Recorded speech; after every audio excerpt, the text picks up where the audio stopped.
Disney's Disneyland. When you wish upon a star, makes no difference who you are.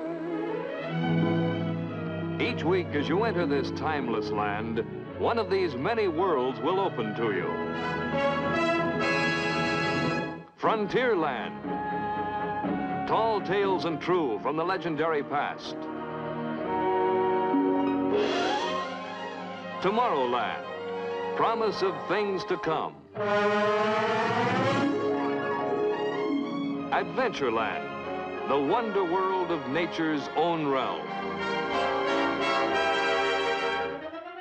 Fantasyland. The happiest kingdom of them all. Presenting this week.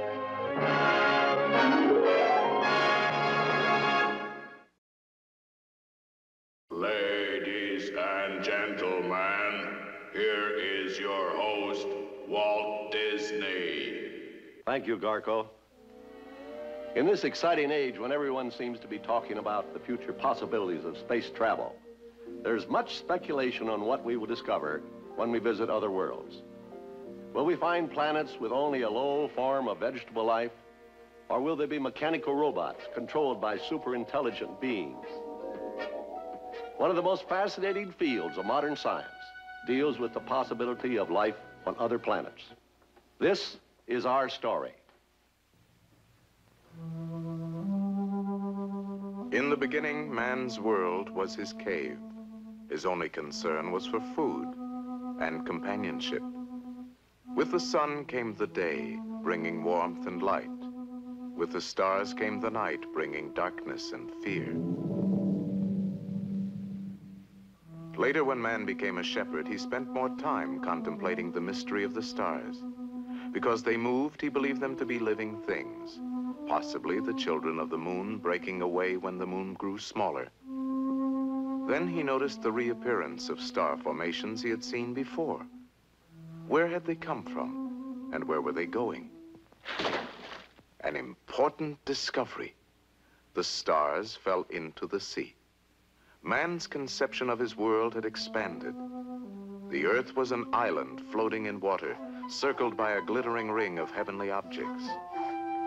As man learned to till the soil, he associated the stars with events of good and evil. When the bull was in the heavens, he planted his crops. This was good. Aquarius, the water carrier, brought the rains. This was also good. With the Virgin of the harvest, the crops were gathered. This was very good. But Draco the dragon brought pestilence and famine. This was evil. Then man began to build cities with towers to bring him closer to the heavens. Man became an astronomer. He sought a more logical explanation for the earth and the heavens above. The earth, he thought, must be flat with its roots deep in celestial waters. In time, he changed the roots to stone pillars to afford easier passage for the stars in their nightly journey. Later, elephants were substituted because of their great strength. To support the elephants, he added a gigantic tortoise who pulled the universe through cosmic waters with infinite slowness. The Egyptians, who loved to draw, represented Earth as a reclining figure with a star-filled sky bending over the top. Shu, the god of air, kept them apart, while the sun and the moon sailed back and forth in a small boat. The Greeks were among the first learned men of astronomy. These great philosophers gave the world many profound conceptions of Earth and space. Plato said, "I have found the Earth to be the perfect shape of a cube, standing in the center of the universe, with all other heavenly bodies scattered round and about." Anaxagoras had this to say, "Being in the center of the universe, the Earth is assailed by the rotating ether, which tears away bits of Earth, flinging them outward, setting them afire, creating stars and planets." Then there was Aristarchus. Gentlemen, I disagree.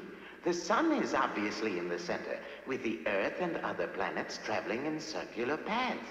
And thus the sun... Finally, there was Ptolemy. Learned men of science, I have listened to all your arguments. I now decree that our great Earth stands immovable as the hub of the universe, the supreme center of intelligent thinking. Thus, Ptolemy's decree was blindly accepted as the law of science for over 1,000 years. Free and logical thought was stifled by a black period of stupidity, superstition, and sorcery.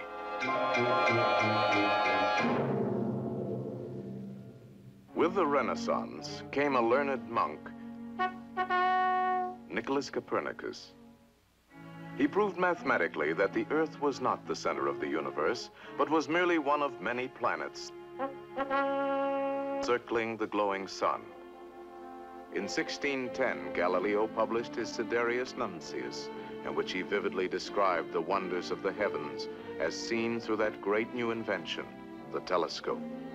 The planets were not spots of light, but were spheres like the Earth. Jupiter had belts of color. Venus had phases like the moon. Saturn had a gorgeous ring, and Mars was round and red. People began to speculate about life on other worlds. One of the first to describe people of other planets was the romantic Frenchman, Wernher de Fontenelle. While walking with a young lady in a garden, he discusses with her the possibility of life on other worlds. She is delighted with the prospect of learning astronomy. The sun is a boiling ball of liquid gold. The inhabitants cannot see these riches. They are blind. Mercury is so close to the sun that the people are crazy with the heat. Venus is the planet of passion. People do not cook because they live on air, music, and love. The men of Saturn are very cold and miserable. They never move from the spot where they are born. Jupiter is so big that people never see or meet other people. Mars is very populated with luminous birds who do not fly.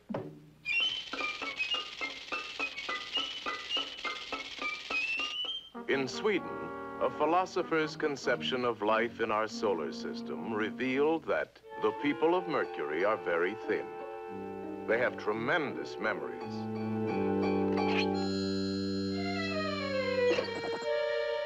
Their cattle are extremely small.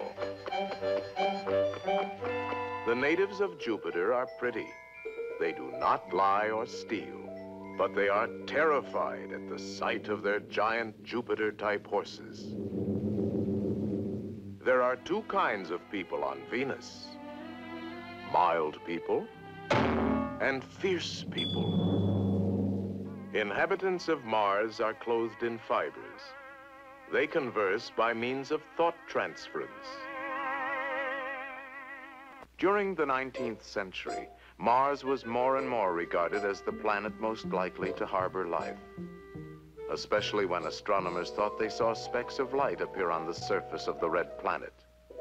Many people believed that these were attempts to signal the Earth, and immediately plans were laid to build a gigantic mirror to return the friendly greetings.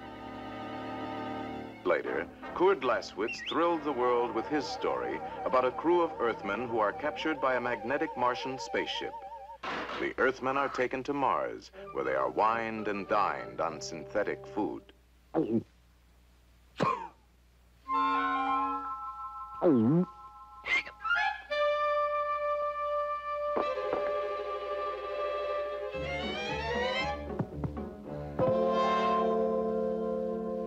In a story by Robert Brain called Messages from Mars, a sailor is marooned on a lonely island off Madagascar. He discovers a rare and powerful telescope planet, which he immediately focuses on Mars. The Martians he sees are exactly 10 feet tall. Their favorite culture is music, which they inhale in great quantities through their noses.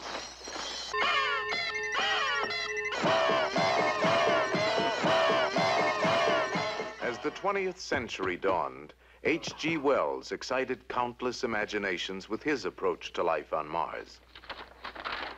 In his War of the Worlds, he describes an invasion of the Earth by octopus-like creatures who are encased in giant fighting machines. With their heat rays and poisonous gases, they are quite invincible until they encounter the common germs in our atmosphere.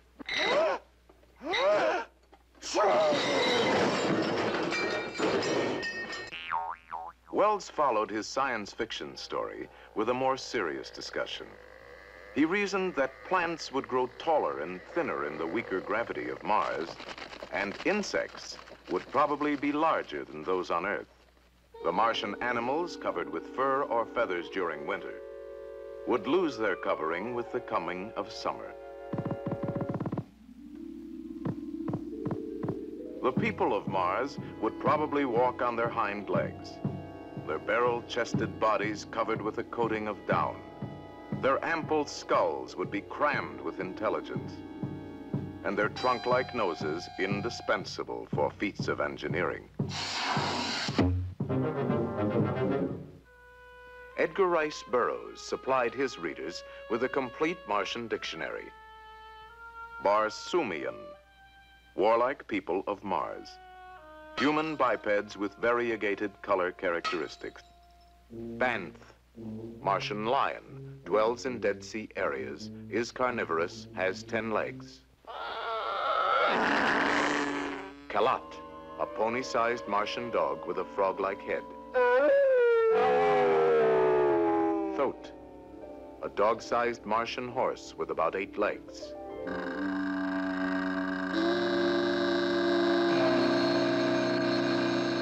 Martian plant man, half human, half plant, 10 feet tall, has one white ringed protruding eye.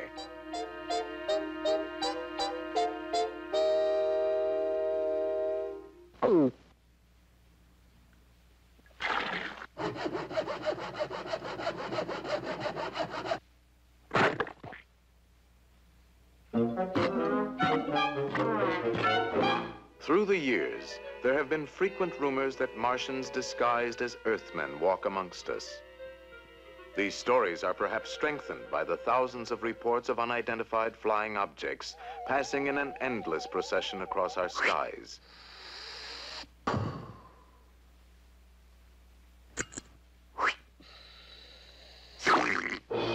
Today, a space-conscious public avidly consumes tons of story material about life on other planets. A typical cosmic soap opera usually begins at a very ultra-secret government space project. The hero is a young electronics genius who is always busy formulating new laws of thermodynamics and astrophysics. The heroine is his secretary, efficient, hardworking, and rather attractive. Of course, the villain is a mechanical robot from Mars. He is usually controlled by a Martian mastermind whose appearance is too horrible to reveal at this time. The escape device is a late model electrophlegmatic flying saucer. The story plot usually concerns the lack of some precious element on Mars, such as water or uranium or women.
Take a letter, Miss Smith. Gentlemen, after due consideration and thorough calculation, it is my unequivocal opinion that there is absolutely no life on the planet Mars.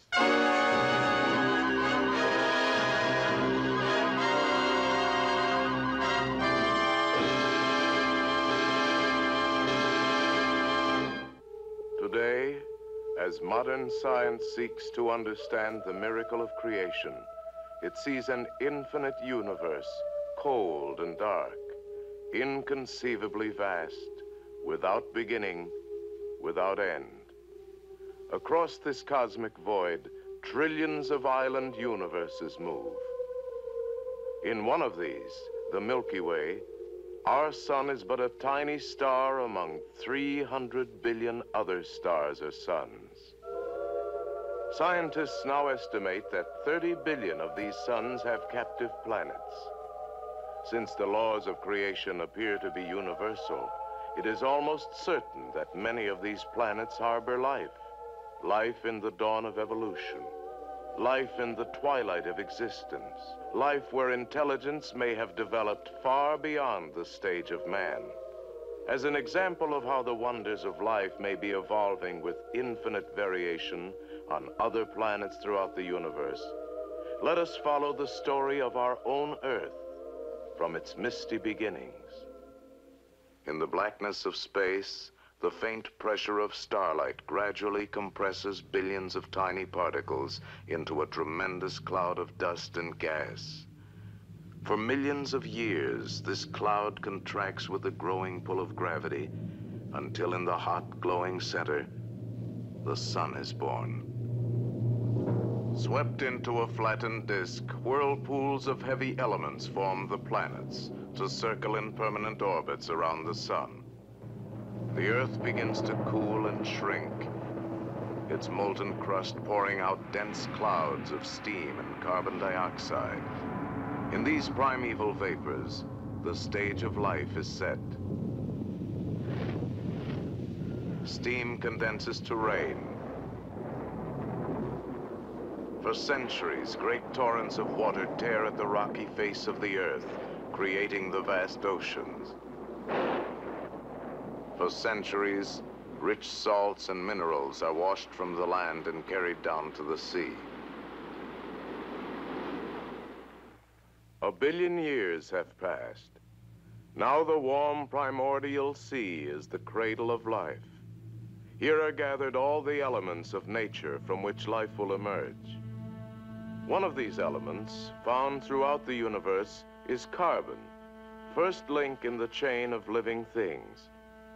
The carbon atom is unique, for it alone combines with itself and other elements in millions of intricate structures to form the complex molecules of organic compounds. In the slow course of time, some are transformed into proteins, the foundation of all life. These microscopic particles join with other elements to produce millions of delicate combinations. Most are destroyed, but a few of the strongest survive. Now, with time as the main ingredient, evolution of life is inevitable. Eventually, from the complex forces of nature, emerges the first organism, the first living cell, a microscopic speck of jelly able to grow and reproduce with great speed. As the eternal process of change continues, some cells group together in colonies, and from these evolve blue-green algae, the first primitive plants. In shallow pools, the chlorophyll of these plants converts the energy of sunlight into living tissue. For the first time, great quantities of precious oxygen are released, making possible ever higher forms of life. Ages roll by. The first minute cells of animal life appear, dependent on oxygen from the plants to survive. In the millions of centuries that follow, an infinite variety of plant and animal life begins to unfold. Endless adaptation, constant change, infinite variation through inconceivable lengths of time.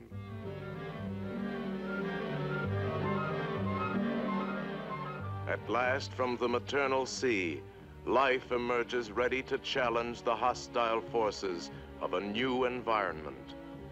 The pageant of living things spreads across the face of the land.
Emerging during the last few seconds in the hour of time is man.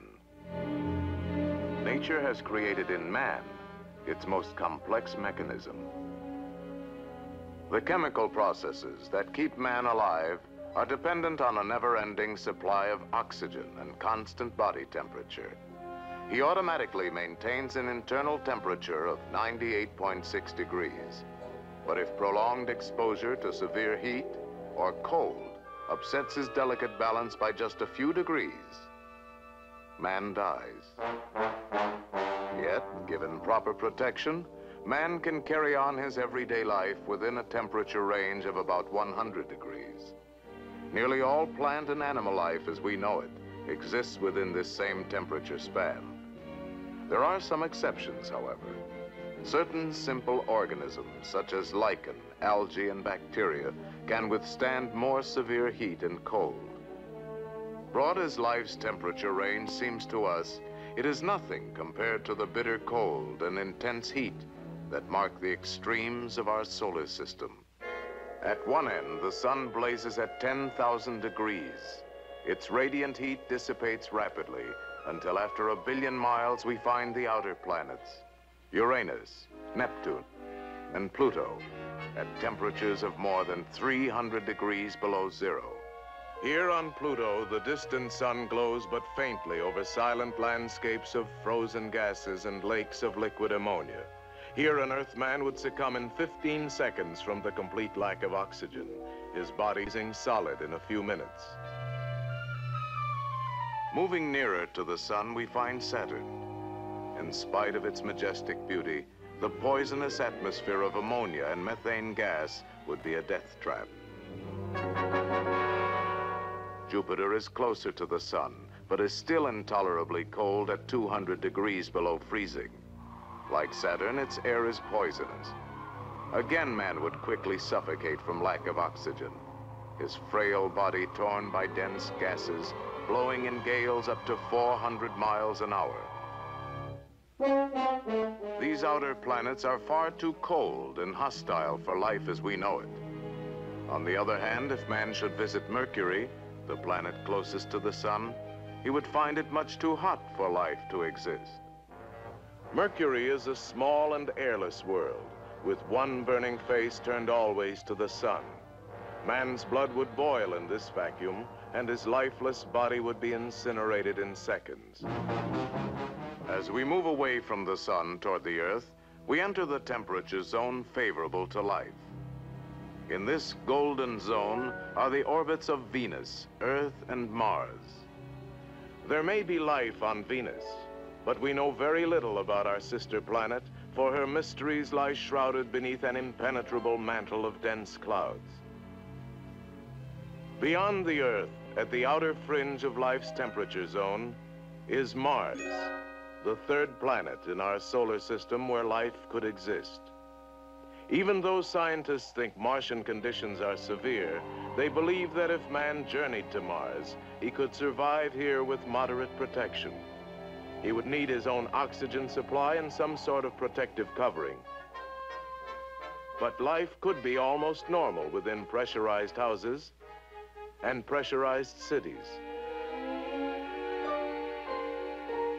Today, as we face the serious problems of overpopulation and depletion of natural resources, the possibility of Mars becoming a new frontier is of increasing importance in our plans for the future.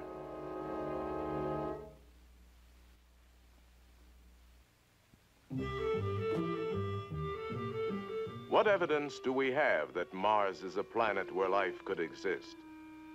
To answer this, we must search through the archives of astronomy.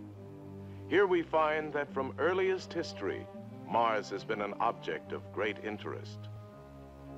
To the ancients, Mars was only a wandering bright light in the sky.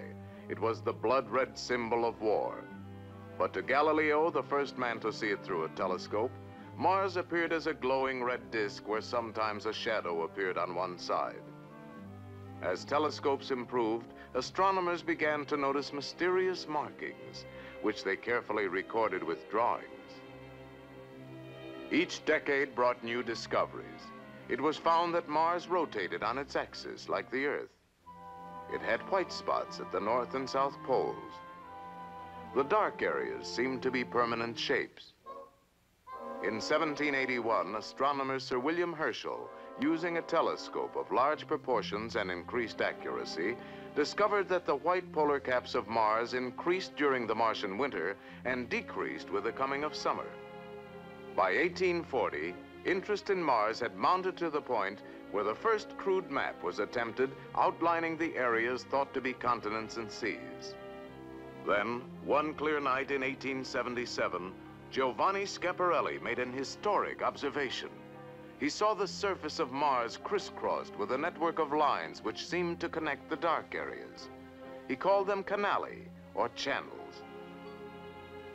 The American astronomer Percival Lowell was so intrigued by Schiaparelli's findings that he built an observatory in Arizona dedicated primarily to the observation of Mars. Over a period of 20 years, Lowell and his assistants kept a nightly vigil whenever Mars was in the sky. A very important clue in the Martian mystery was uncovered by Lowell. When the polar caps increased in the fall and winter, the dark blue-green areas turned a brownish purple and grew fainter. With the coming of spring and summer, the polar caps receded. The blue-green areas gradually appeared again. This led Lowell to believe these regions must be great expanses of vegetation, irrigated by the melting snows of the ice caps. Lowell theorized that this was accomplished by the large network of canals. He realized that it was impossible to see a clear picture of Mars because of the disturbing movement of the Earth's atmosphere. Nevertheless, he maintained that the canals appeared too symmetrical and well organized to be accidental. Lowell concluded Mars to be a dying planet inhabited by intelligent beings who, with their giant network of waterways, were fighting a desperate battle for survival. Many of Lowell's interpretations of what he saw on Mars have been questioned by other astronomers.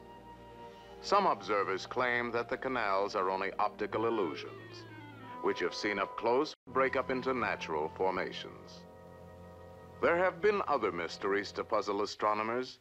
Recently, an observer saw a bright flare of light suddenly appear and then slowly fade away. Was this an atomic explosion or a volcanic eruption? Or was it some sort of interplanetary signal? No one can say. In 1954, observers found that a new green area about the size of Texas had emerged from the red desert during one Martian season. Is this a new section opened up to irrigation by intelligent beings, or merely a natural phenomenon? Then there was a peculiar W-shaped cloud that over a period of months formed every day during the Martian afternoon. Was it another signal, or was it only a Martian dust storm? Today in Flagstaff, Arizona, the observatory established by Percival Lowell is actively engaged in a modern program of Martian research. The large 24-inch refracting telescope still plays an important role in solving the puzzle of Mars. A member of the observatory staff for 50 years is the senior astronomer, Dr. E.C. Slifer, who is considered to be one of the world's foremost authorities on the planet Mars. Whether or not there is life on Mars is pure speculation. Before we imagine our neighbor as a planet teeming with super-intelligent beings and exotic plants, let us first consider some of the facts about Mars that astronomers generally agree on. We know that Mars moves in an elliptical path around the sun, and it takes a little less than 2 Earth years to complete the trip. Since Mars travels almost twice as slow as the Earth, we can only observe the planet close up every 2 years. Mars occasionally comes as near as 35 million miles. We know also that Mars is about half the size of Earth, and its gravity is 1/3 as strong. Like the Earth, Mars rotates, and its day is approximately a half hour longer than our own. It has 2 tiny moons which revolve about the planet at great speeds. Also, like the Earth, its axis is tilted, creating the seasons of spring, summer, fall, and winter. In speculating about life on Mars, we must consider these 3 important factors: its air, its temperature, and its surface features. To roughly determine what sort of air Mars has, we use a spectrograph. This instrument simply breaks the light received from Mars into a band of colors like a rainbow. By analyzing this spectrum picture, astronomers find that the Martian atmosphere is quite different from that of the Earth. It probably consists mostly of nitrogen and a small amount of carbon dioxide with little or no free oxygen. The temperature of Mars is given by the thermocouple, an instrument so sensitive it can measure the heat of a candle 40 miles away. It tells us that the temperature of Mars sometimes reaches a balmy 85 degrees during the day, but drops to 95 degrees below zero in the coldest part of the night. There is a certain amount of guesswork about the surface of Mars. We can see that it's a rosy orange color with patches of darker green. But what causes this coloring, we are not sure. These bright regions could be dry, sandy deserts like our Sahara. Light from Mars is too faint to obtain an instantaneous photograph. An exposure time of at least 1 second must be used. Unfortunately, this isn't fast enough to keep the movement of the Earth's atmosphere from blurring the final photo. For this reason, photographic proof of the Martian canals has never been obtained. With the meager information that has been accumulated over a period of years, astronomers cannot draw too many definite conclusions about Mars.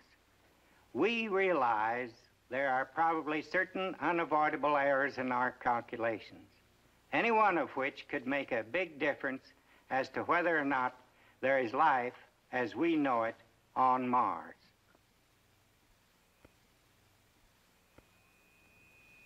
Although scientific evidence seems to indicate that Mars is a cold, desolate world, many scientists today speculate on what the planet might be like if conditions were somewhat different.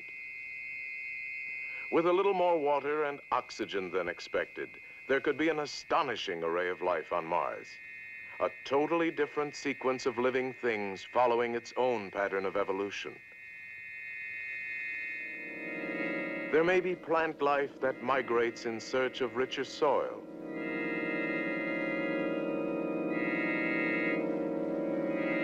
There may be plants that feed on other plants.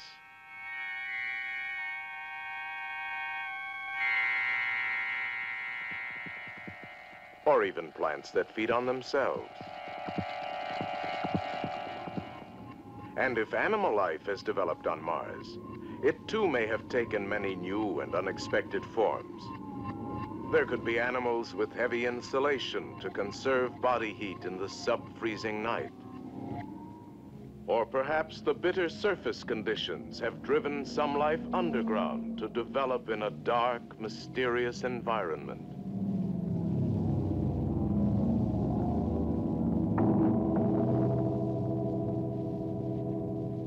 If it is true that there are dust storms on Mars, life could have evolved ways of protecting itself.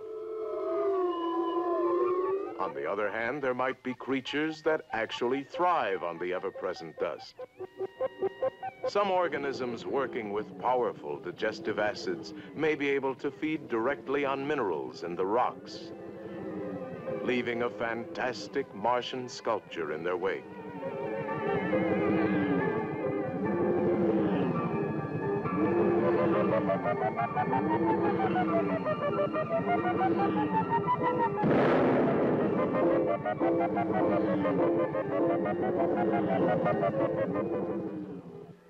If in the thin Martian air there are creatures that fly, their wings of necessity must be 4 times as large as those on Earth. However, flight may be achieved by other means. On Mars, even as on Earth, life would surely be a competitive struggle for survival. There might be fantastic hunters who kill by concentrating the heat of the sun on their victims.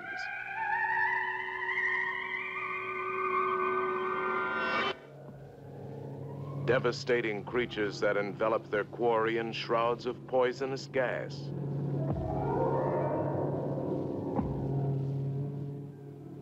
Or maybe ominous ultrasonic beings who shatter their prey with high-frequency sound waves. It is possible that entirely new chemical patterns of life may have developed on Mars.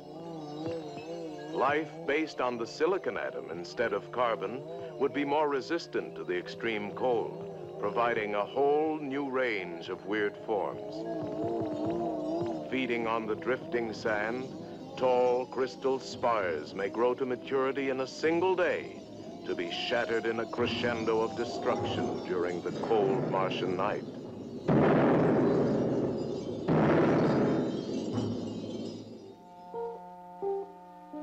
Just as it is impossible to conceive an intelligent life totally different from our own, so we may find our Earth-trained minds unable to comprehend the weird phenomena that could exist on this strange new planet.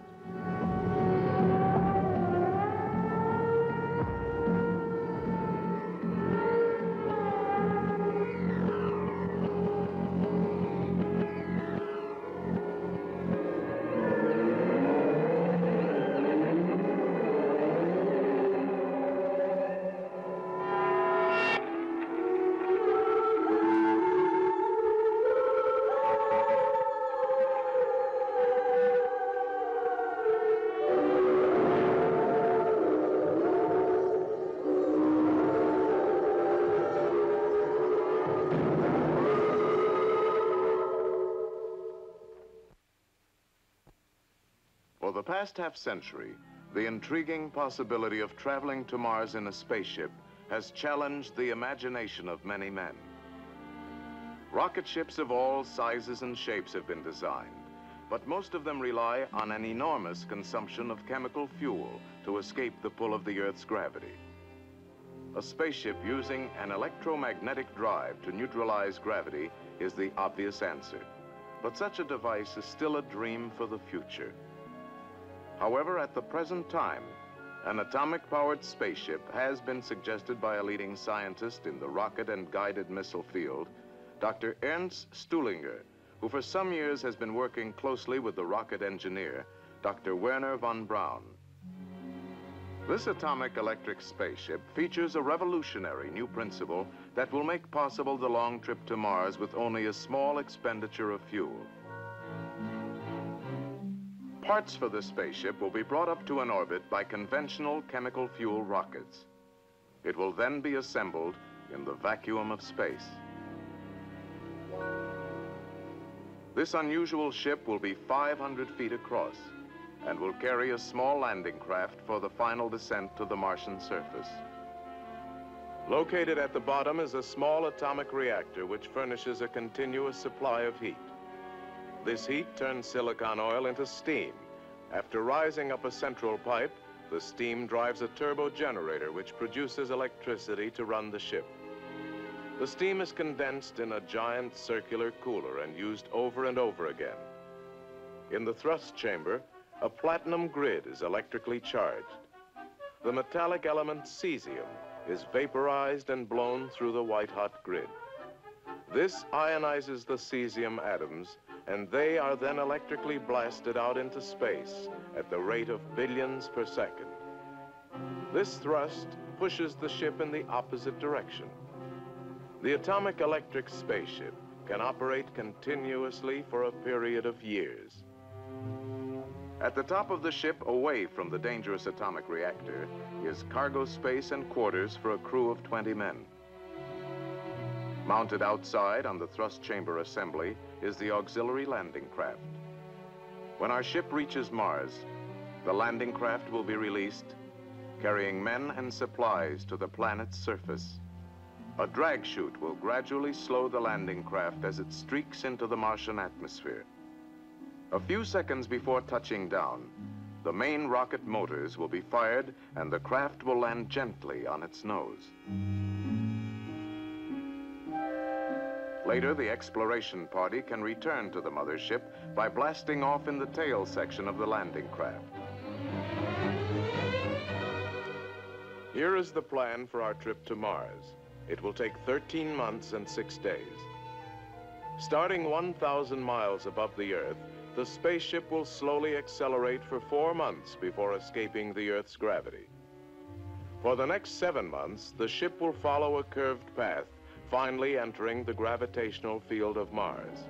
An additional 2 months will be spent spiraling into a circular orbit 620 miles above the Martian surface.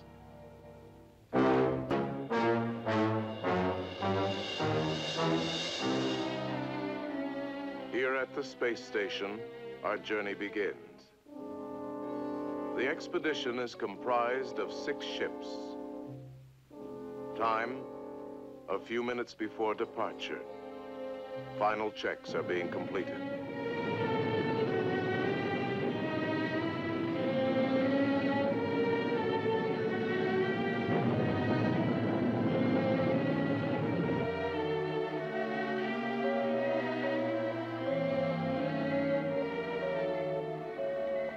At 0 hour, the thrust chambers are fired. We are underway.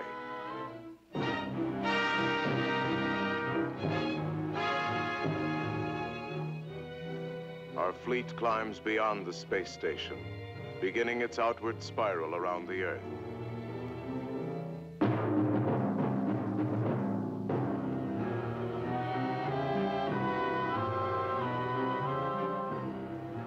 The speed is increasing steadily.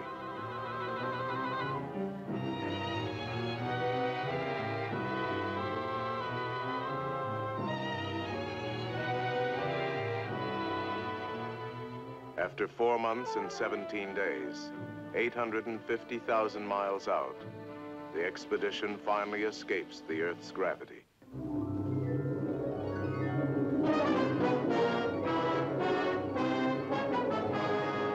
At 6 months, 14 days, our speed has increased to 75,000 miles per hour.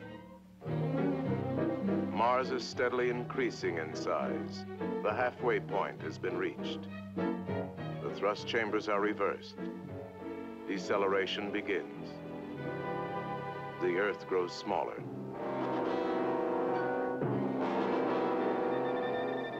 At 7 months, 24 days, crew members witness a spectacular passage of the Earth across the face of the Sun.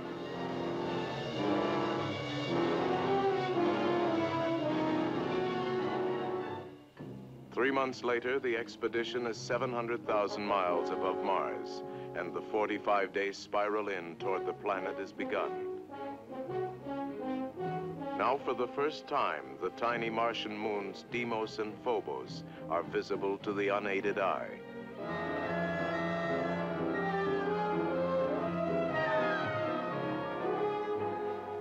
As we move to within 4,000 miles of Mars, we get a close-up view of the moon Phobos.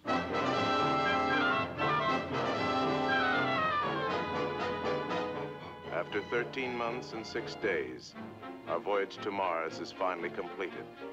The ships are orbiting 620 miles above the surface of the planet. Before exploration begins, test missiles are fired to sample the strange new atmosphere.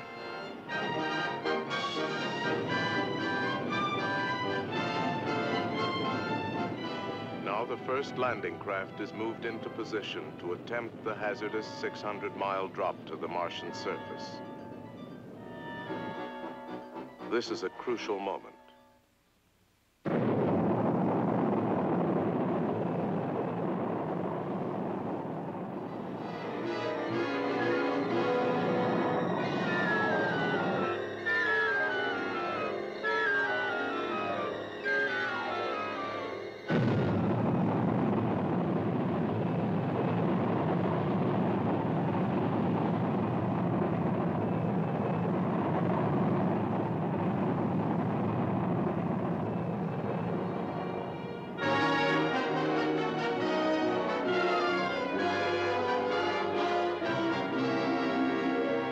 When Earthman finally walks upon the sands of Mars, what will confront him in this mysterious new world? Will any of his conceptions of strange and exotic Martian life prove to be true? Will he find the remains of a long-dead civilization? Or will the more conservative opinions of present-day science be borne out with the discovery of a cold and barren planet where only a low form of vegetable life struggles to survive? These questions will be answered by our space pioneers of the future. In solving the enigma of the red planet Mars, man may find a key that opens the first small door to the universe. Carried forward on the wings of modern science, man in the years that follow may discover the miracle of life as it exists in all its countless forms throughout an infinite creation.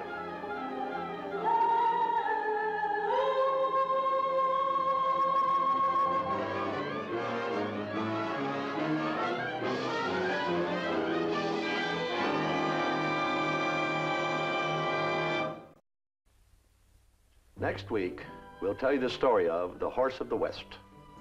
Rugged, intelligent, and highly trained, the hard-working quarter horse has been and still is a prime factor in the growth of our great Western cattle empire.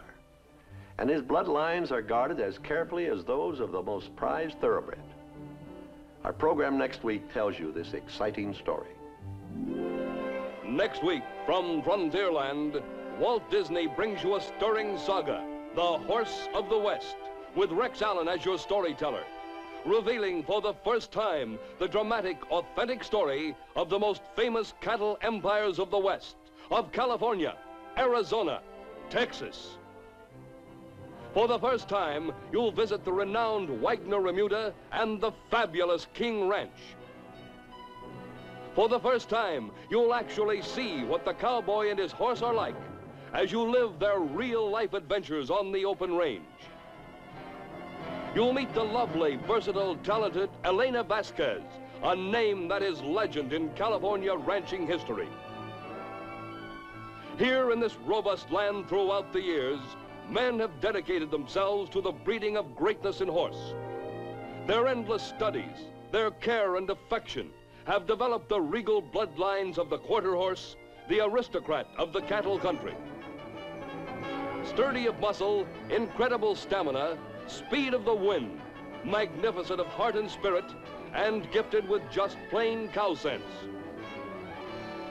Against this sweeping panorama of romance and adventure, of horses and men, moves the poignant and dramatic story of the little filly, Bay Lady, last of her bloodline of famed quarter horses. Miss Vasquez, I guess you've hit a soft spot in me, but I'm gonna let you have that filly. Do you mean it? We'll wean her in about 6 months, and I'll ship her out to you. You'll never regret it. Your emotions will be stirred by the tragedy that comes to the little filly when her life has just begun. You'll surrender your heart to the lame white work mare who gave her foster motherhood. You'll respond to the swift-moving drama when the caprice of fate passes Bay Lady from one to another, yet never losing her proud heritage. Yes, Bay Lady was truly a child of chance. No one can remain untouched by the suspense-filled moments when Bay Lady and her firstborn are trapped in the mountain fastness, alone, helpless, with danger closing in. Be with us next week in Frontierland to experience one of Disneyland's great thrills and adventure in Walt Disney's The Horse of the West.